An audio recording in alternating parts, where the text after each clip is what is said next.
Hare Krishna.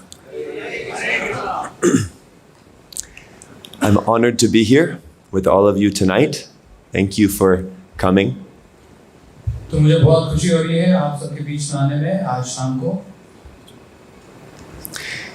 I have been so transformed by this practice of bhakti yoga over the course of the last 5 years. Actually, I received Bhagavad Gita 2016. Since then, my life has been amazingly transformed. तो प्रभु जी बता रहे हैं कि पिछले 5 साल पहले प्रभु जी को first time Bhagavad Gita प्राप्त हुई थी और उसके बाद से प्रभु जी की जीवन जो है पूरी तरीके से बदल गई है भगवद गीता के माध्यम से. So this is actually a very short time. Many of you probably know more about Gita than I do. तो प्रभु जी विनम्रतापूर्वक बता रहे हैं कि मुझे तो बहुत ही कम समय पहले ही भगवद गीता मिली है, लेकिन आप तो भगवद गीता के प्रदेश से हैं, तो इसलिए आपको मुझसे ज़्यादा पता होगा भगवद गीता के बारे में. This is your culture, your heritage, your wisdom, and I am so blessed that I came in contact with it, and I will try to share a little that I know. प्रभु जी बता रहे हैं कि ये आप ही का culture है, आपकी ये संस्कृति है जो कि मुझे कृपा पूर्वक जो है प्राप्त हुई है, और आज मैं उसी के विषय में कुछ थोड़ा जो है बताने का प्रयास करूँगा. But the amazing thing about Bhagavad Gita is that even if you know this much, your life becomes completely transformed. Bhagavad Gita का बहुत महत्वपूर्ण बात तो ये है कि अगर आप इस पूरे भगवद गीता में से अगर एक अंश मात्र भी अगर आप सीख जाते हैं, समझ जाते हैं, तो आपका पूरा जीवन परिवर्तित हो सकता है. And my hope is that by showing that even somebody like myself who didn't know anything about Bhagavad Gita until I was 22 years old, if I can speak something about Bhagavad Gita, why can't all of you? मुझे बता रहे हैं कि हालांकि मुझे जब मैं 22 साल का था तब ये भगवद गीता प्राप्त हुई थी, और आज 5 साल के बाद मैं कुछ बोलने के कुछ अगर योग्य बना भी हूँ, तो फिर आप क्यों नहीं जो है इस भगवद गीता का प्रचार कर सकते जबकि आप इस भारत प्रदेश में जन्म लिए हैं. You're all very fortunate to be born in Bharatvarsha and to know about Bhagavad Gita from the beginning of your life. इसलिए आप बहुत भाग्यशाली हैं कि आप भारतवर्ष में जन्म लिए हैं. And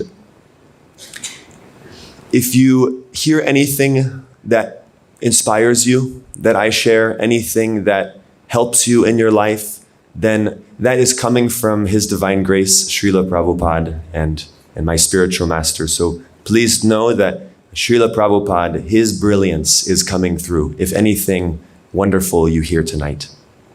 और अगर कुछ मेरी बातों से अगर आपके जीवन में कुछ भी अगर परिवर्तन आता है, कुछ आपको प्रेरणा मिलती है, तो ये वास्तव में केवल इस भक्तिवेदांत स्वामी श्रील प्रभुपाद जी की ही कृपा आप माननी चाहिए आपको. Srila Prabhupada ki jai. So I'll offer some pranams. You can chant with me if you would like. Om Ajnanatimmirandhasya Jnananjanashalakaya Chakshurun Militam Yena Tasmai Shri Gurave Namaha. Shri Chaitanya Manobhishtam Sthapitam Yena Bhutale Swayam Rupa Kadamahyam Tadati Swapadantikam Vandeham Shri Guru Shri Yuttapada Kamalam Shri Gurun Vaishnavamscha Shri Rupam Sagrajatam Sahagana Raghunathan Vitam Tam Sajivam Sadvaitam Savadutam Parijana Sahitam Krishna Chaitanya Devam Shri Radha Krishna Padan Sahagana Lalita Shri Vishakhanvitamscha. He Krishna Karuna Sindho Dina Bandho Jagatpate Gopesha Gopika Kanta Radha Kanta Namostute Tapta Kanchana Gaurangi Radhe Vrindavaneshwari Vrishabhanu Sute Devi Pranamami Hari Priye Vansha Kalpatarubhyascha Kripa Sindhubhya Evacha Patitanam Pavanebhyo Vaishnavebhyo Namo Namaha. Jaya Shri Krishna Chaitanya Prabhu Nityananda Shri Advaita Gadadhar Shrivasari Gaura Bhakta Vrinda. Hare Krishna Krishna Krishna Hare Hare Hare Rama Rama Rama Hare Hare.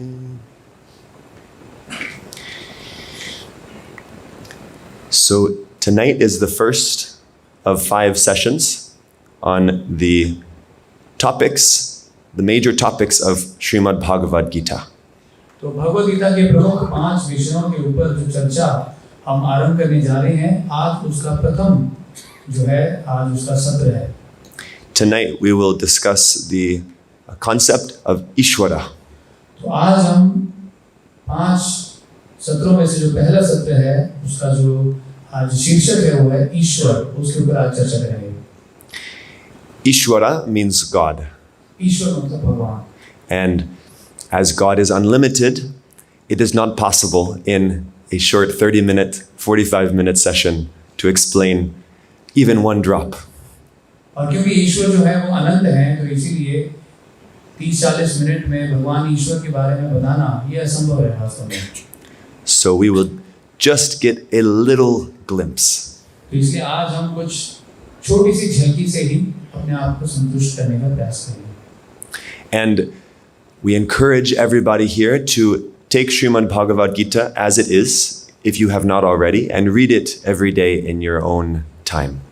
और यदि आपके पास अगर भगवद गीता ना हो, तो प्रभु जी अनुग्रह करते हैं कि आप कृपा करके भगवद गीता लीजिए और उसको दिन प्रतिदिन उसको जो है उसका अध्ययन कीजिए. If you read Bhagavad Gita every day, think about it, apply it in your life, that's really how you will understand Bhagavad Gita. This short session is just like an appetizer. तो वास्तव में आज जो हम discuss करेंगे वो तो बहुत क्षण मात्र ही है भगवद गीता के बारे में, लेकिन यदि आप भगवद गीता को प्रतिदिन पढ़ते हैं, जीवन में उतारते हैं, तो वास्तव में आप भगवद गीता के असली लाभ को प्राप्त कर पाएंगे. Haribo. So Srila Prabhupada, in the introduction of Bhagavad Gita, says, from Bhagavad Gita, we must learn what God is. Prabhupada ji introduction यानी जो भूमिका है भगवद गीता में, उसमें बताते हैं कि भगवद गीता से हमें ये समझना चाहिए कि भगवान कौन है.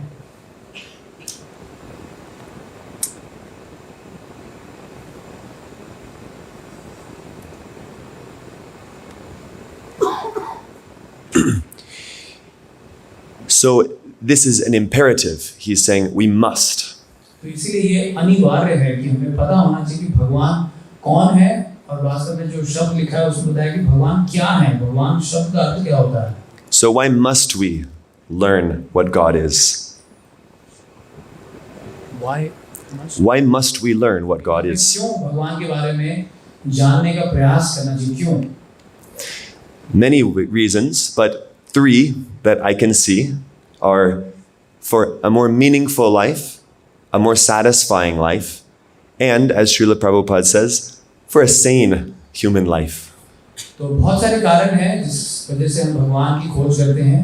तो प्रमुख रूप से 3 कारण के बारे में प्रभु जी बता रहे हैं कि पहला ये है कि बड़ी ही मीनिंगफुल लाइफ हो जाती है, यानी जीवन का एक मतलब, एक दिशा मिलती है. दूसरा कारण है कि जीवन में संतुष्टि प्राप्त होती है जिसकी हमें खोज है. और तीसरा कारण ये है कि जीवन में जो है सभ्यता आती है, हम सेन बनते हैं, वास्तव में मनुष्य बनते हैं. Without God in our life, life has no meaning. भगवान अगर हमारे जीवन में ना हो तो उस जीवन का कोई भी मतलब नहीं है. Many of you are students, and this is very good. We need to study, we need to have a stable material situation in life. But there is more to life than simply studying, working, retiring, and dying. तो आप सब यहाँ पर विद्यार्थी हैं, आप पढ़ाई कर रहे हैं, बहुत अच्छी बात है, वो भी जरूरी है जीवन को व्यापन करने के लिए. लेकिन केवल जीवन व्यापन करना या जीवन में समृद्धि करना या फिर उसके उपरांत मर जाना, यही जीवन में इन्हीं लक्ष्यों को लेकर के नहीं जीना चाहिए। जीवन किसी और बड़े लक्ष्य के लिए बना है। Because everything that we earn in our life, whatever money, home, family, whatever we have at the end of life will be gone. क्योंकि जो भी हम कमाते हैं जीवन भर में वो सब जीवन के पर्यांत पे समाप्त हो जाता है, वो क्षीण हो जाता है। So we're not here to say don't have a family, don't go to school, don't work, but we need to understand how to have a deeply meaningful life with God at the center. तो इसलिए हम ये नहीं कह रहे हैं कि आप परिवार को छोड़ दीजिए, पढ़ाई को छोड़ दीजिए, अपने कारोबार को छोड़ दीजिए, हम ऐसा नहीं कह रहे हैं। हम ये कह रहे हैं कि ये सब लेते हुए कैसे कृष्ण को आप सेंटर में यानी बीच में केंद्र में बनाए रख सकते हैं। And also to have satisfaction in life, we must have a connection with God. और केवल भगवान को केंद्र में रखने से जो है हम हमारे जीवन में एक संतुष्टि का अनुभव भी हम कर पाएंगे। Because any material pleasure we can get is temporary. क्योंकि भौतिक संसार के जितने भी संसाधन हैं जिसको हम भोगने का प्रयास कर रहे हैं वो अनित्य है, वो संतुष्ट नहीं कर सकती हमारा। Krishna explains in Gita that one who's wise doesn't take pleasure in things that have a beginning and an end. तो भगवान कृष्ण भगवद गीता में बताते हैं कि जो व्यक्ति बुद्धिमान है वो जानता है कि इन अनित्य साधनों में जो है सुख प्राप्त नहीं हो सकता। We need happiness in something eternal. और हमें जो खोज है वो है नित्य सुख, नित्य आनंद, उसकी हमें खोज है। And also Srila Prabhupada explains that if we don't have an understanding of God, then we're not actually sane. और दूसरे रूप में प्रभुपाद जी ये भी बताते हैं कि यदि हम भगवान के बारे में नहीं जानते हैं तो वास्तव में हम सभ्य मनुष्य कहलाने के लायक नहीं हैं। Don't blame me if this is a strong statement. I'm repeating Srila Prabhupada's words. तो इसलिए ये सुनकर के आपको थोड़ा सा अजीब लग सकता है, लेकिन वास्तव में केवल प्रभुपाद जी के ही जो है दार्शनिकों को आपके सामने प्रस्तुत कर रहा हूँ। He says, any reasonable person can understand that behind any wonderful thing there is a controller. तो प्रभुपाद जी कहते हैं कि किसी भी कार्य के पीछे उसको संचालित करने वाला कोई व्यक्ति होता है। You see a car and a child might be amazed to see that it's moving on its own, but an intelligent adult sees that there's a driver. तो जब एक बच्चा देखता है कि गाड़ी चल रही है तो वो बड़ा ही अचंभित हो जाता है कि कैसे ये चार पहिए वाली गाड़ी अपने आप चल रही है। लेकिन वास्तव रूप में अगर कोई बड़ा व्यक्ति उस गाड़ी को देखता है तो वो समझ सकता है कि गाड़ी के पीछे एक चालक भी बैठा है जिसकी वजह से गाड़ी चल रही है। In the same way, we see the cosmos moving in such an organized, beautiful way, and people say there's no controller. So this is not sane. उसी प्रकार जब लोग देखते हैं कि इतना जो बड़ा भौतिक संसार है वो अपने आप चल रहा है तो लोग कहते हैं कि इसके पीछे कोई भी जो है नियंत्रक नहीं है, कोई उसको चलाने वाला नहीं है। तो वास्तव में ये असभ्यता का प्रतीक है कि हम समझ नहीं पा रहे हैं कि इसके पीछे भी एक कंट्रोलर है। These are a few reasons why we should understand what God is. तो इसीलिए जो तीन कारण हैं, ये कुछ कारण मैंने बताए हैं जिसकी वजह से हमें भगवान की खोज करनी चाहिए। So in the time we have, I'd like to discuss how God is almighty and also all loving. तो आज जो हमारे पास समय बचा है उसमें हम ये डिस्कस करेंगे किस प्रकार भगवान जो है सर्वशक्तिमान है ऑलमाइटी, और साथ में भगवान जो है सबके सुहृद है, मतलब तो सबको प्रेम देने वाले हैं, मतलब सब जीवात्माओं के सबसे सुहृद मित्र हैं, सबको प्रेम प्रदान करने वाले हैं। So we will discuss who God is, तो आज हम ये डिस्कस करेंगे भगवान कौन है, the three aspects of God, और भगवान के जो तीन दृष्टिकोण है उसको भी हम आज डिस्कस करेंगे, and the loving qualities of God. और भगवान के जो दिव्य गुण हैं उनका भी हम आज चर्चा करेंगे। And when we put these together, we will see that our life will be filled with light, be filled with happiness. और जब हम इन भगवान के विशेष चरित्र के बारे में आज जानेंगे तो इसके माध्यम से हमें जो है दिव्य आनंद की प्राप्ति होगी। So who is God? God is Bhagavan. तो भगवान गॉड कौन है? God Bhagavan is the Hindi word. So God is भगवान, तो मतलब भगवान ही गॉड है। So the definition of Bhagavan, according to Parashara Muni, the father of Srila Vyasadeva, तो भगवान का अर्थ जो है व्यासदेव जी के पिताजी पराशर मुनि ने बताया गया है, उसका मतलब is the person who has all of these 6 opulences completely. तो वो व्यक्ति जिसके अंदर 6 ऐश्वर्य पूर्ण रूप से पाए जाते हैं, उस व्यक्ति को भगवान कहलाया जा सकता है. So Bhagavan has all wealth, all strength, beauty, fame, knowledge, and detachment. तो भगवान वो व्यक्ति है जिनके पास पूर्ण रूप से धन, यश, ज्ञान, बल और वैराग्य है. So when you find the person who has all of these opulences completely, unlimitedly, that person is Bhagavan. तो जब आप ऐसा व्यक्ति ढूंढ लोगे जिसके अंदर ये सारे ऐश्वर्य 6 ऐश्वर्य पूर्ण रूप से प्राप्त हैं, तो ऐसे व्यक्ति को आप भगवान कह सकते हैं. Srila Vyasadeva throughout Bhagavad Gita refers to Lord Krishna as Bhagavan. He begins the shloka, Shri Bhagavan Uvacha. तो व्यासदेव पूरे वैदिक ग्रंथों में भगवान को जब संबोधित करते हैं, तो वहाँ पे हमेशा ये लिखते हैं कि श्री भगवान उवाच. So throughout India, people have many ideas of who is God. तो इसीलिए विशेष रूप से भारतवर्ष में कई प्रकार की जो है धारणाएं हैं कि भगवान किसको बोला जाए. There's practically a God on every street corner. वास्तव में हर शहर में हर गली में जो है एक भगवान आपको मिल जाएगा. New gods coming. और नए के नए जो भगवान है वो दिन पर दिन पैदा होते जा रहे हैं भारतवर्ष में. But no, this doesn't make sense. God is always God. God never becomes God. वास्तव में भगवान जो है हमेशा से ही भगवान रहते हैं. उनको भगवान बनने की या पैदा होने की जरूरत नहीं है. And an avatar always is predicted in the Shastra.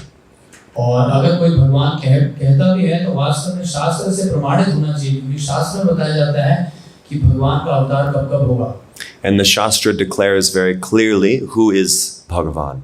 और शास्त्र में बताया गया कि वास्तव में कौन व्यक्ति जो है भगवान कहलाने के लायक है. Srimad Bhagavatam says, Ete changsha kalapungsa Krishnas tu Bhagavan swayam.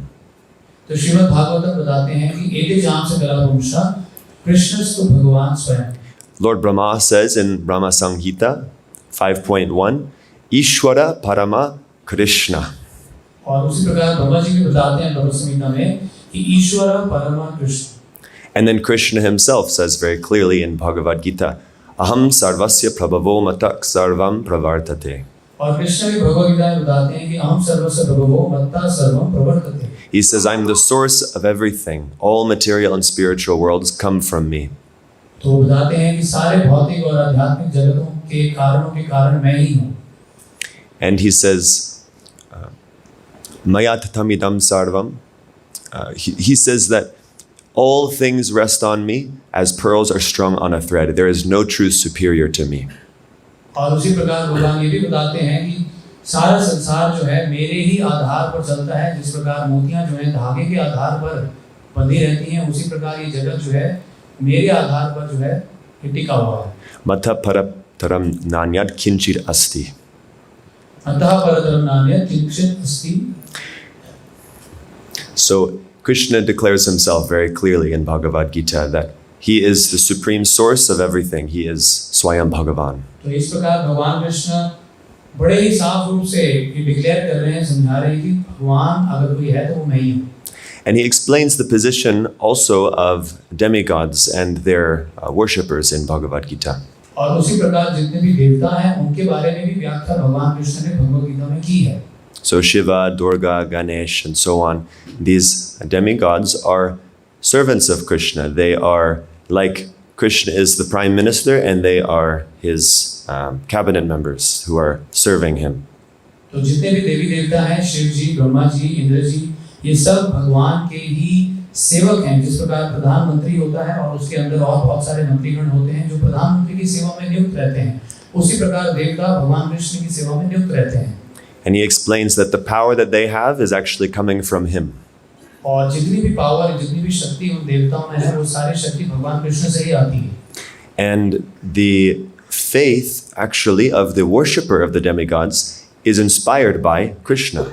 और वास्तव में जो श्रद्धा एक देवता के उपासक के अंदर हृदय में आती है किसी विशेष देवता के प्रति, वो श्रद्धा भी भगवान कृष्ण ही देते हैं. So this is Krishna's opulence of detachment. तो वास्तव में ये भगवान कृष्ण का वैराग्य है.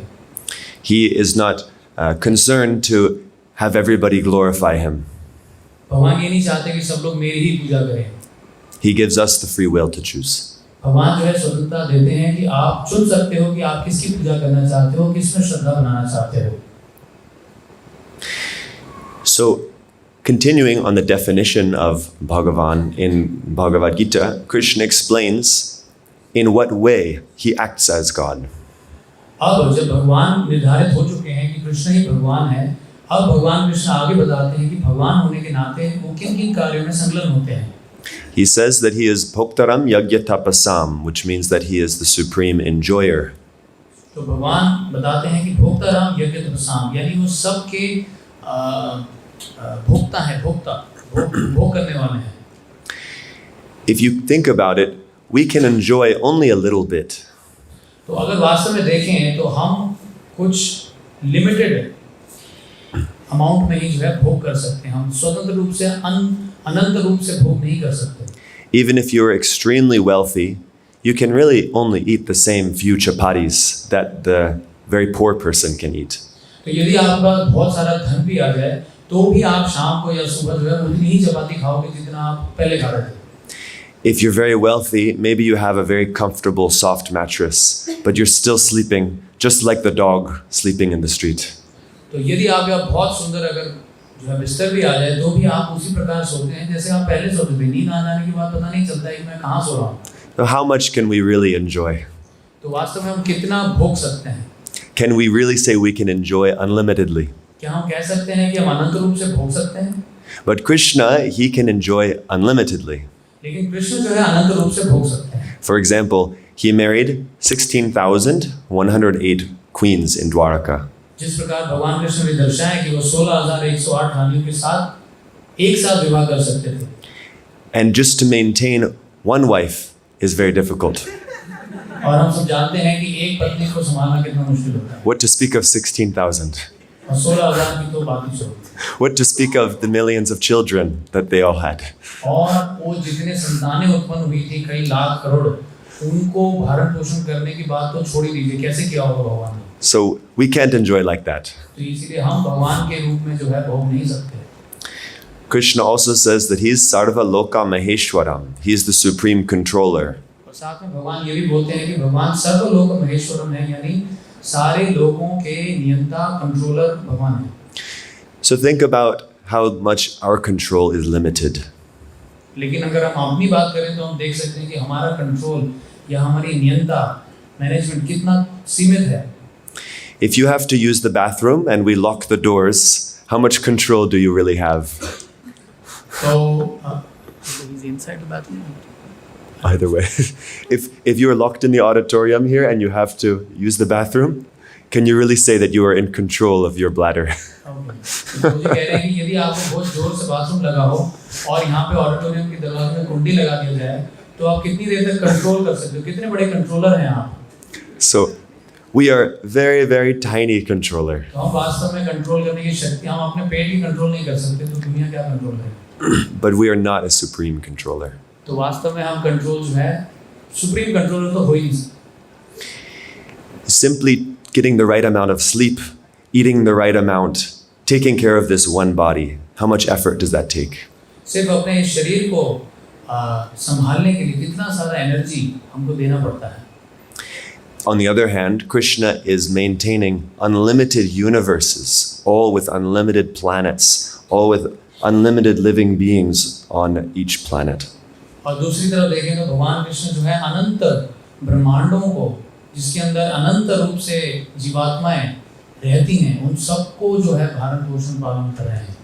And all of this he's actually doing through his expansion as Vishnu. So Krishna personally is not even doing it. और वास्तव में भगवान कृष्ण खुद ये कार्य नहीं कर रहे हैं. भगवान कृष्ण अपने एक्सपेंशन यानी अपने अंश विष्णु के माध्यम से जो है ये सारा कार्य करते हैं. The best manager is the one who can delegate. तो इसीलिए ये हम जानते हैं एक कॉर्पोरेट की फिलॉसफी होती है कि जो बेस्ट मैनेजर है वो डेलीगेट करता है, दूसरों को काम देता है, खुद फ्री रहता है. And he's free to enjoy.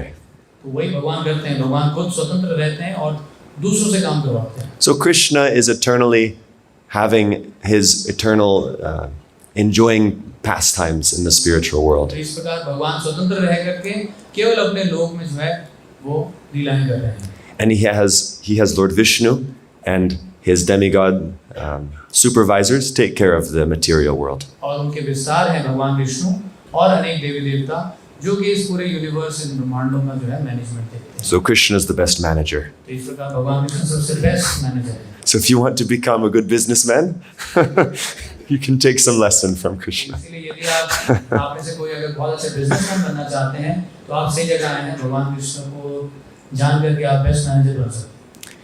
So Krishna is also Suhridam Sarvabhutanam. He's the best friend of all living beings. और साथ ही भगवान बोलते हैं कि भगवान सुहृदम सर्वभूतानाम है, यानी सभी लोगों के सबसे परम मित्र भगवान है. Again, consider how many friendships can we really maintain? और अगर हम अपनी बात करें तो हम कितने दोस्त बना सकते हैं? And even of those friends you have, how much can you really give them exactly what they want? और जो दोस्त हमारे पास हैं भी, उनके साथ में हम कितनी देर या कितने मात्रा में हम आदान प्रदान कर पाते हैं? Do you really know all of them deeply? क्या आप पूरी तरीके से अपने दोस्त, जो भी आपके दोस्त हैं, क्या आप पूरी तरीके से अपने दोस्तों के बारे में जानते हैं? Maybe a few people. हो सकता है बहुत ही उन दोस्तों में से भी बहुत कम लोग हों जिनके बारे में आप पूरी तरीके से या अधिक मात्रा में जान सकते हैं. But Krishna knows every living being perfectly, and he can reciprocate with them exactly as they desire. लेकिन भगवान कृष्ण की अगर शक्ति को देखें तो भगवान कृष्ण सारे जीवों के साथ, पहले तो सारे जीवों को जानते हैं और वो शक्ति रखते हैं कि सारे जीवों के साथ पूरी मात्रा में वो आदान प्रदान करना, वो शक्ति भगवान में है. Krishna knows our past, our present, our future of not just this life but every life. भगवान इस हद तक जानते हैं कि भगवान हमारे वर्तमान, पूर्व और भविष्य सबको ही मतलब एक जीवात्मा के बारे में पूरा हिस्ट्री, प्रेजेंट और फ्यूचर सब जानते हैं. So Krishna knows us better than anybody. He cares about us more than anybody, and he's actually capable to give us what we are longing for. तो इस प्रकार भगवान कृष्ण सारी शक्तियों को रखते हैं, हमको जानने की क्षमता रखते हैं, हमको आनंद प्रदान करने की क्षमता रखते हैं, हमसे दोस्ती करने की क्षमता भगवान कृष्ण में है. So if we know this, Krishna says, Kyatvamam Shantim Richati. We will be peaceful. तो यदि हम भगवान के बारे में इन तीन गुणों को जान लेते हैं तो इस श्लोक के आधार पर बताया गया कि हम शांति को प्राप्त होंगे, यानी हमें पीसफुल शांति प्राप्त होगी. So consider these 3 points. Krishna is the supreme enjoyer, supreme controller, and the best friend of everybody. तो इसलिए आपको विचार करना चाहिए इन तीन बातों में कि भगवान कृष्ण सबके भोक्ता हैं और सभी लोगों के महेश्वर हैं और साथ ही जो है सभी के सुहृद मित्र भी हैं.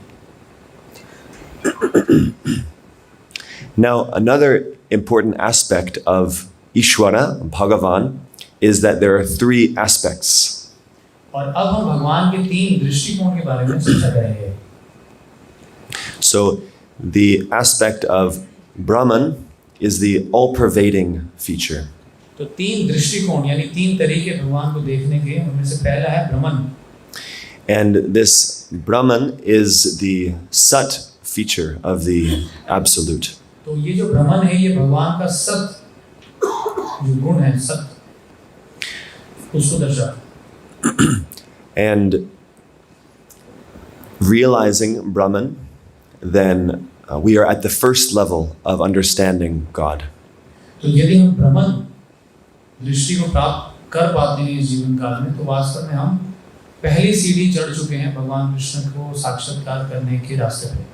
This is what the impersonalists are seeking after, is to merge into this Brahman. तो ये जितने भी मायावादी योगी हैं वो इस अवस्था को प्राप्त करते हैं जिसमें वो भगवान को जो है अनंत रोशनी के माध्यम से वो भगवान को एक तरह पर परसीव करते हैं और फिर उनकी इच्छा होती है कि उस रोशनी में लीन हो जाएं, समाहित हो जाएं. So if people talk about becoming God, it's possible to enter into this Brahman, which is the light coming from the Supreme. तो ऐसे लोग इस विचारधारा के होते हैं कि हम एक दिन भगवान में लीन हो जाएंगे, हम भी भगवान हो जाएंगे.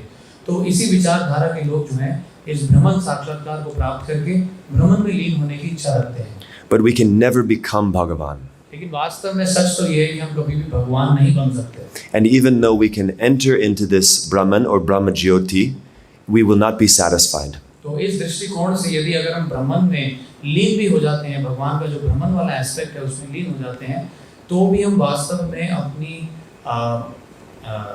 जो वेस्टी नेचर है उसको अभी भी मेंटेन करते हैं, भगवान हम नहीं बन पाते। Srila Prabhupada calls this spiritual suicide. और इस लीन होने को प्रभुपाद जी बताते हैं कि ये सुसाइड के बराबर है। Because we lose our identity. क्योंकि हम वहाँ पर जाकर के अपने अस्तित्व को खो देते हैं। But this is a feature of God. लेकिन ये भी एक भगवान का दृष्टिकोण है, यानी देखने का एक नजरिया है। The next step up is Paramatma. और इससे ऊपर का जो दृष्टिकोण है, यानी इससे बेटर जो साक्षात्कार है वो है परमात्मा का साक्षात्कार। Paramatma is Krishna seated in the heart of every living being. तो परमात्मा भगवान का वो विस्तार है जहाँ पे भगवान जो है परमात्मा के रूप में सबके हृदय में विराजमान है। And this is the Chit feature of the Absolute. तो ये भगवान का चित्त गुण है। And this is what yogis are sitting and meditating on, is the form of Paramatma in the heart. तो ये जितने भी योगीज हैं वो इस धरातल में गिने जाते हैं जो कि अपने हृदय में बैठे भगवान का ध्यान कर रहे हैं, परमात्मा का ध्यान कर रहे हैं। If we talk about intuition or inspiration, this is coming from Paramatma. और वास्तव में जो हमारे अंदर इंस्पिरेशन आता है या फिर कुछ करने की अगर इच्छा जागृत होती है, कुछ डायरेक्शन मिलता है, तो वास्तव में परमात्मा के माध्यम से ही हमको प्राप्त होता है। But also we won't be fully satisfied by just realizing this Paramatma form. लेकिन यदि हम भगवान के इस विस्तार का साक्षात्कार कर भी लें तो भी हम पूर्ण रूप से संतुष्ट नहीं हो पाएंगे। Why? Because the soul is seeking Ananda. क्यों? क्योंकि आत्मा जो है आनंद की खोज में है। So only by realizing Bhagavan can we experience Ananda. लेकिन वास्तव में जो भगवान का तीसरा दृष्टिकोण है, भगवान का जो दृष्टिकोण है, केवल उसी को प्राप्त करने पे आनंद की अनुभूति जो है पूर्ण रूप से प्राप्त हो सकती है। Just like eating gulab jamun. जैसे कि गुलाब जामुन आपने खाया होगा। If you just smell a gulab jamun, you're not totally satisfied. तो यदि आपको बोला जाए कि गुलाब जामुन सामने है, केवल इसको सूंघ के इसका मजा लीजिए, तो आप मजा नहीं ले पाएंगे। You can go and you can see the gulab jamun after smelling it. You smell the gulab jamun being cooked and you can go to the kitchen and see the gulab jamun, but still you won't be satisfied. तो सूंघने से भी आप उसका पूरा मजा नहीं ले सकते, और सूंघने के बाद जब आप उसको देख भी लें, केवल देखने मात्र से भी आप उसका पूरा मजा नहीं ले सकते, हालांकि गुलाब जामुन को ही देखना है। You will only be satisfied when you eat the sweet gulab jamun. लेकिन गुलाब जामुन का मजा तो तभी आता है जब गुलाब जामुन मुंह के अंदर उतरता है। Brahman, Paramatma, Bhagavan. उसी प्रकार एक ही व्यक्ति को तीन दृष्टिकोण से देखा जा रहा है, जिसमें ब्रह्मन है, परमात्मा है और भगवान के दृष्टिकोण से देखा जाता है। So the smell, the form are parts of the gulab jamun, but they are not the thing we're really looking for. तो जिस प्रकार गुलाब जामुन का एक रूप भी है, गुलाब जामुन की एक सुगंध भी है, लेकिन वास्तव में उसका टेस्ट ही है, गुलाब जामुन का टेस्ट ही है जो कि हमको संतुष्ट कर रहा है। उसी प्रकार से भगवान के अलग अलग रूप हैं, परमात्मा, भगवान और ब्रह्मन। तो ये तीन विस्तारों में भगवान प्रकट होते हैं, लेकिन वास्तव में संतुष्ट तभी होता है व्यक्ति जब भगवान जो उसका साक्षात्कार हो। So if you want complete satisfaction in life, you must seek Bhagavan. तो यदि आप पूर्ण रूप से संतुष्ट होना चाहते हैं तो आपको भगवान का जो भगवान स्वरूप है उसको आपको साक्षात्कार करना होगा। So now, after discussing a few aspects of the almighty nature of Bhagavan, now we will hear a little about the qualities of Bhagavan, the sweetness of Bhagavan. तो अब हमने भगवान की चर्चा कर ली है, अनेक माध्यम से हमने करी है। अब हम भगवान के कुछ मधुर गुण और लीलाओं के बारे में चर्चा करेंगे। Krishna is very grateful. तो भगवान का एक बहुत प्रथम गुण है कि भगवान बहुत ही कृतज्ञता। He says that if you simply offer with love and devotion, even a leaf, a flower, a fruit, or water, he will accept it. तो भगवान बोलते हैं कि यदि कोई व्यक्ति केवल पत्ता, फूल, पानी या फिर 4 चीजें ये अगर कोई प्रेम से प्रदान भी करता है तो भगवान उसके प्रति बहुत ही कृतज्ञ हो जाते हैं.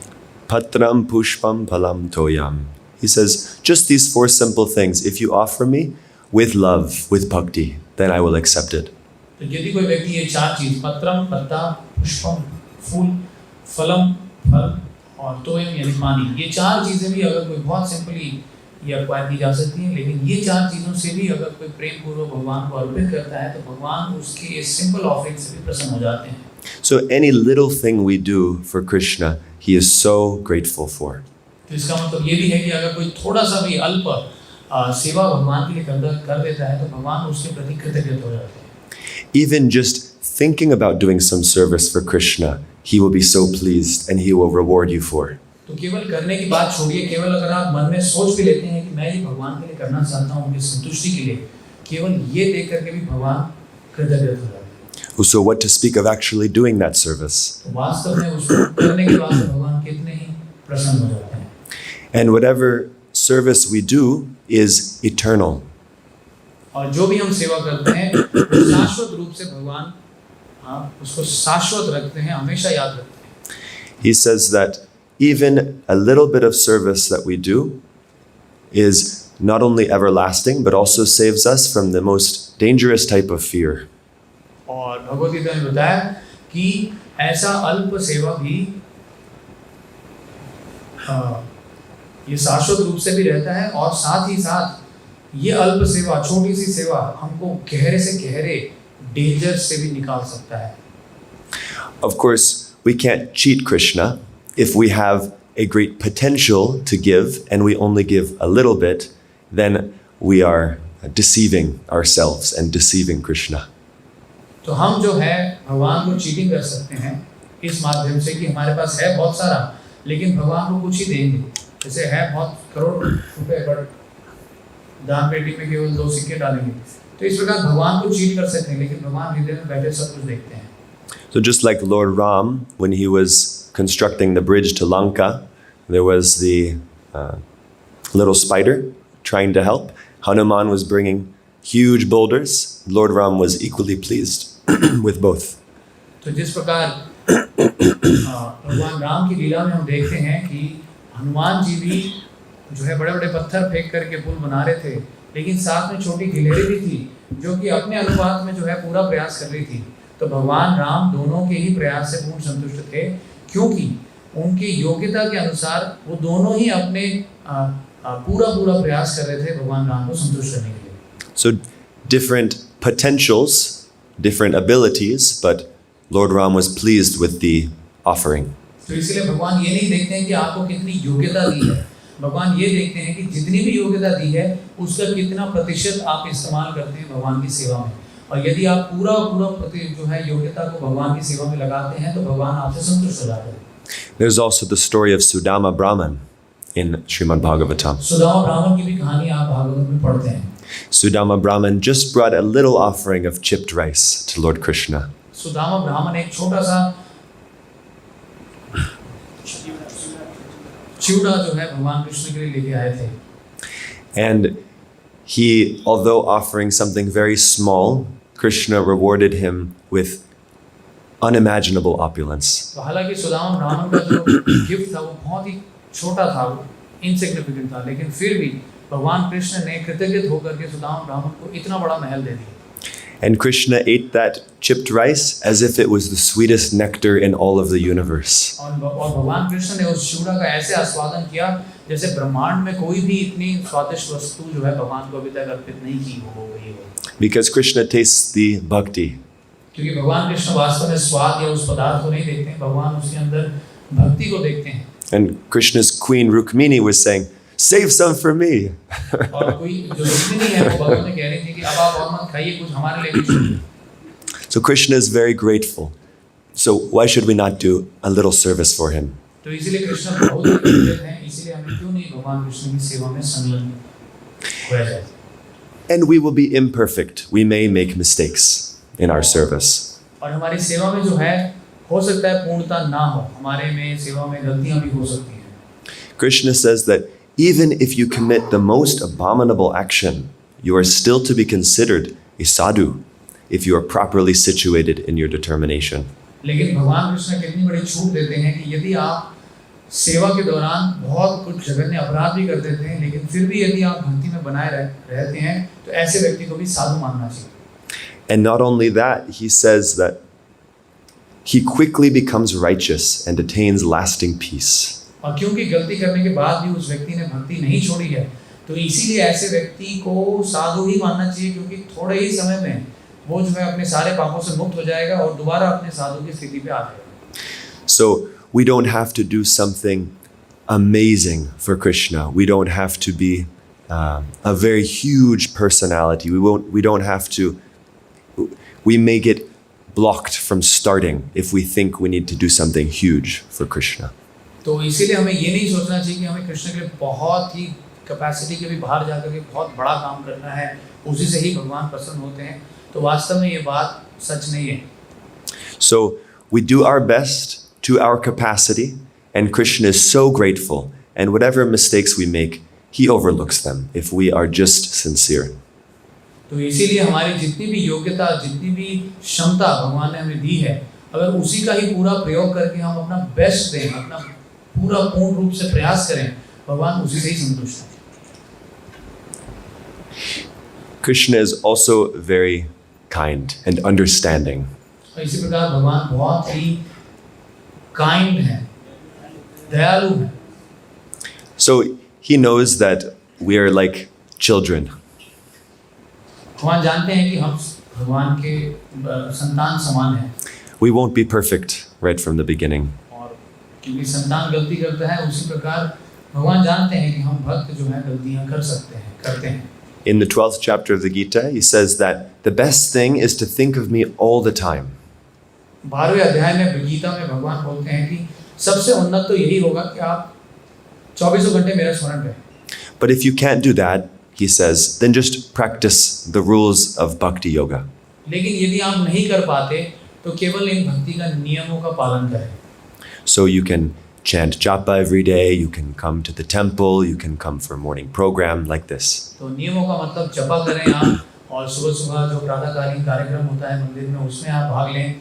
तो इस प्रकार If you can do this, it's very good. तो यदि आप नियमों का भी पालन करते हैं तो भी अच्छा है. But for some reason, if you can't, Krishna is understanding. और यदि आप ये भी नहीं कर पाते तो भी भगवान कृष्ण आपके लिए एक और विकल्प रखे हैं. He says, just try to work for me. कि आप केवल मेरे लिए कार्य करो, कर्म करो. So come offer some service at the temple. तो जब भी आप आना चाहो मंदिर आओ और कुछ सेवा देकर के जाओ. Give substantial donations to help the temple to grow. तो शारीरिक रूप से सेवा कर सकते हो, वो नहीं कर सकते तो धन रूप से आप दान भी कर सकते हो. So Krishna is very kind and understanding. तो इस प्रकार भगवान कृष्ण जानते हैं, समझते हैं. बच्चे से अगर वो नहीं होता तो उसको विकल्प देते हैं, फिर विकल्प देते हैं. तो इस प्रकार जिधर भी हम फिट होना चाहते हैं, भगवान कृष्ण एक हमारे लिए रास्ता बनाने का प्रयास करते हैं. So these are a few aspects of the unlimited wonderful qualities of Lord Krishna. तो ये भगवान के अनंत गुणों में मैंने कुछ अंश रूप से व्याख्या करने का प्रयास किया. So now, to bring these two aspects together, the Almighty and the All-Loving,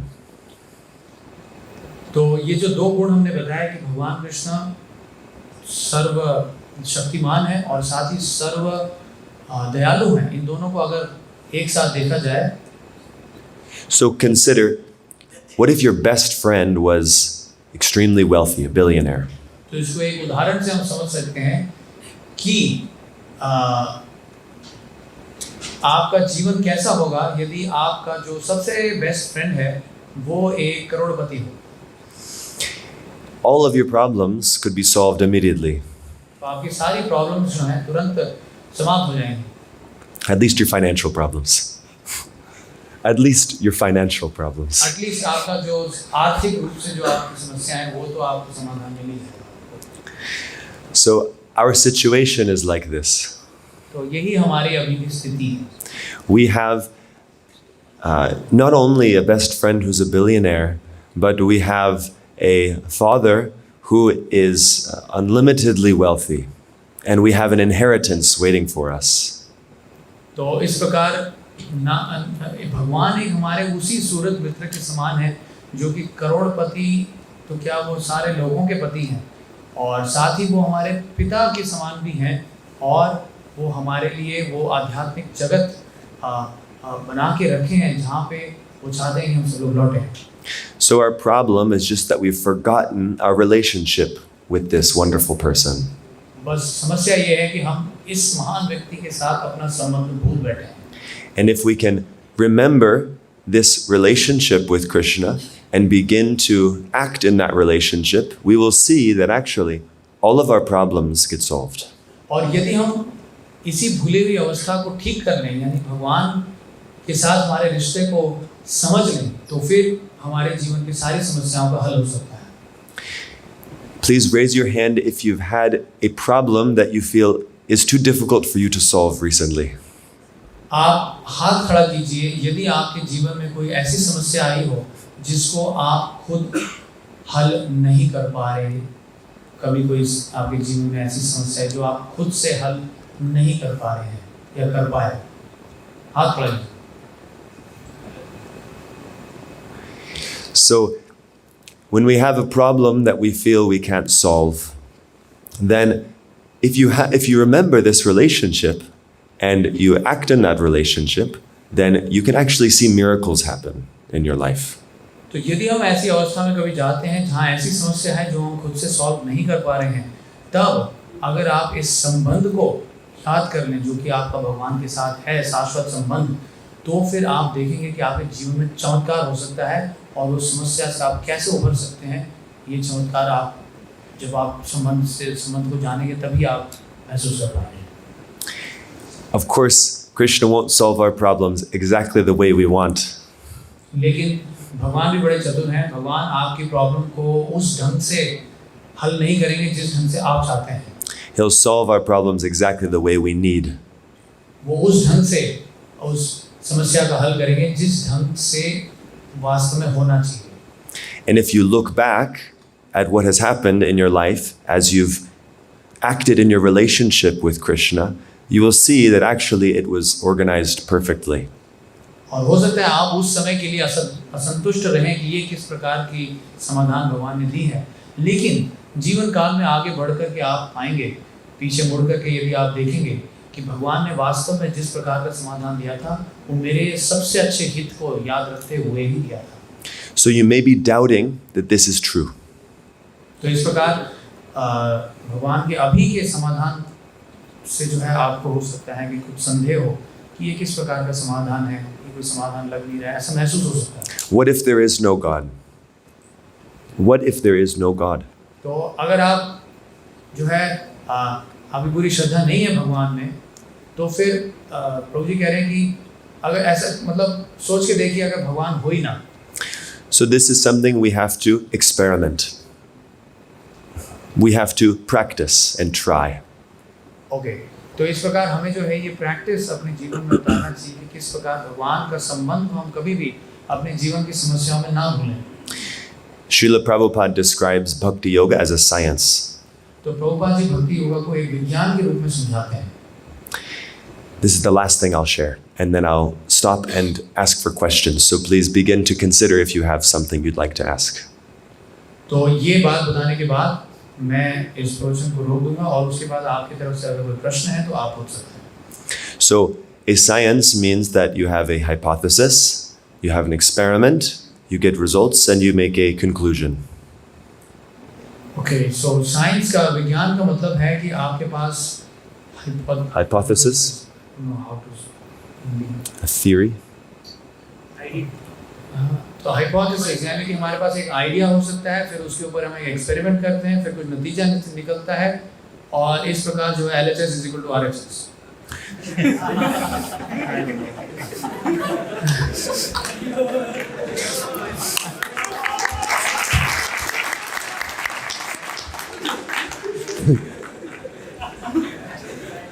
It's a difficult service.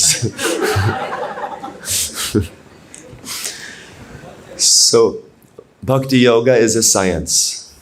तो तो इस प्रकार भक्ति योग जो है वो विज्ञान है. You have to try it and see what results you get. तो आपको एक्सपेरिमेंट करना पड़ेगा और फिर जो नतीजे आए हैं उससे आप समझ सकते हैं उसको. If you're not willing to try the experiment, then you're not a scientist. तो इसलिए यदि आप ट्राई ही नहीं करेंगे तो वास्तव में उस साइंस को आप समझ नहीं पाएंगे. And you will never be satisfied in life. और कभी संतुष्ट भी नहीं हो पाएंगे. So, what we're proposing here, what this International Society for Krishna Consciousness is proposing is try this science. तो अंतर्राष्ट्रीय कृष्ण भावनामृत संघ ये प्रचार कर रहे हैं कि आप केवल एक बार इसको प्रयोग करके अपने जीवन में उतार के देखिए. What do you have to lose anyway? और वास्तव में खोने को है ही क्या? You see those who are practicing bhakti yoga very seriously, very happy. और आप ये देखेंगे कि जो लोग भक्ति योग का प्रयोग कर रहे हैं, जीवन में उतार रहे हैं, वो वास्तव में बहुत संतुष्ट हैं, खुश हैं. So you practice properly and your life will be filled with joy. तो आप भी इस भक्ति योग के अभ्यास का प्रयोग कीजिए, आप अपने जीवन में उतार के देखिए और आप भी पाएंगे कि आप बहुत संतुष्ट, खुश हो जाएंगे. Bad habits fall away very fast. और आपकी जो बुरी आदतें हैं वो सबसे पहले तुरंत विनष्ट हो जाएंगी. So the reason this happens is because we understand more and more our relationship with Krishna. तो बुरी आदतें इसलिए जाती हैं क्योंकि हम अपने जैसे भगवान के संबंध को जानना आरंभ करते हैं और समझते जाते हैं, उसके कारण जो हमारी पूरी आदतें जो है वो नष्ट हो जाती हैं. As we understand that Krishna is the supreme enjoyer, controller, and friend, and begin to rebuild that relationship, we will feel very satisfied. और जिस प्रकार जब हम देखते हैं कि समझते हैं कि भगवान जो है परम भोक्ता है, परम नियंता है और सबके सूरत मित्र हैं, तो इस प्रकार के ज्ञान को प्राप्त करके वास्तव में हम पाएंगे कि हम और संतुष्ट होते जा रहे हैं. केवल इस ज्ञान से ही संतुष्ट होते जा रहे हैं, इन आदतों से संतुष्टि जो है वो कम होती जा रही है. So we humbly request you all to try this science of bhakti yoga. इसीलिए हम आपसे यही प्रार्थना करते हैं कि आप इस कृष्ण भक्ति का प्रयोग करके देखिए. And please read Bhagavad Gita as it is, and you will find your life start to make a lot more sense. तो आप भी भगवद गीता को पढ़ के देखिए और आप पाएंगे कि आपके जीवन में जीवन का मतलब जो है, जीवन जीने का जो अर्थ है वो आपको स्पष्ट होता जाएगा. So I will finish here. Thank you for your kind attention. Hare Krishna.